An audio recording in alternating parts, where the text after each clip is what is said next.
మెహబూబాబాద్ జిల్లా తొర్రూరు మండలంలోని వెలుకంట గ్రామంలో మాజీ మంత్రి ఎర్రబెల్లి దయాకర్రావు ఎన్నికల ప్రచారం నిర్వహించారు. ఉపాధి హామీ కూలీలు దగ్గరికి వెళ్లి కారు గుర్తుకు ఓటు వేయాలని కోరారు. మహిళలకు 2,500 రూపాయలు కళ్యాణ లక్ష్మి కింద తులం బంగారం ఇస్తానని అధికారంలోకి రాగానే కాంగ్రెస్ ప్రభుత్వం మోసం చేసిందన్నారు. బీఆర్ఎస్ ఎంపీగా సుధీర్ కుమార్ ను గెలిపిస్తే కాంగ్రెస్ మెడలు వంచి పథకాలు వచ్చేలా పోరాటం చేస్తామన్నారు.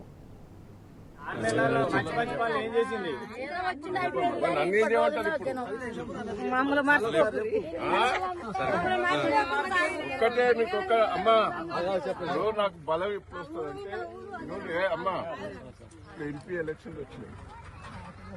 ఈ ఎంపీ ఎలక్షన్లలో గెలుస్తానండి. ఎవరు ఇప్పుడు డాక్టర్ సుధీర్ అని కారు గుర్తు గెలుస్తాడు. మీ ఎలికట్టే మెజార్టీ వచ్చేది ఉంటే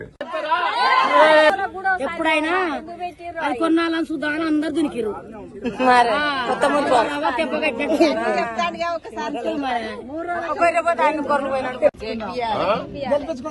గెలిపిస్తే ధైర్యం వస్తుంది. నేను ఇల్లు ఒక్క నిమిషం చెల్లకు నీళ్ళు వచ్చినాయా? రేపు 6 నెలలు ఇప్పుడు బంద్ అవుతాయి. కేసీఆర్ నప్పుడు ఉరికొచ్చినాయి నీళ్లు, దిగిపోయిన తర్వాత నీళ్లు బంద్ చేసిండు. నేను ఒక్కటే మిమ్మల్ని అందరినీ ఆశ పెట్టిండు, మనకు 2,500 ఇస్తా అని, తులం బంగారం ఇస్తానని, రుణమాఫీ అనే వరకు అందరూ ఆశపడ్డారు. అంతేనా? ఏది చేయడు. మళ్ళీ ఇప్పుడు గుళ్ళ మీద ప్రమాణం చేస్తాను. ఆ గుళ్ళ మీద ఆయన గుడి మీద నమ్మకం లేదు. నేను అన్నా నీ బిడ్డ మీద ప్రమాణం చేసి నమ్ముతా అన్నా. బిడ్డ మీద చేయడట. వాడు చేస్తాడు, బిడ్డ మీద చేస్తా అయిపోవు కదా.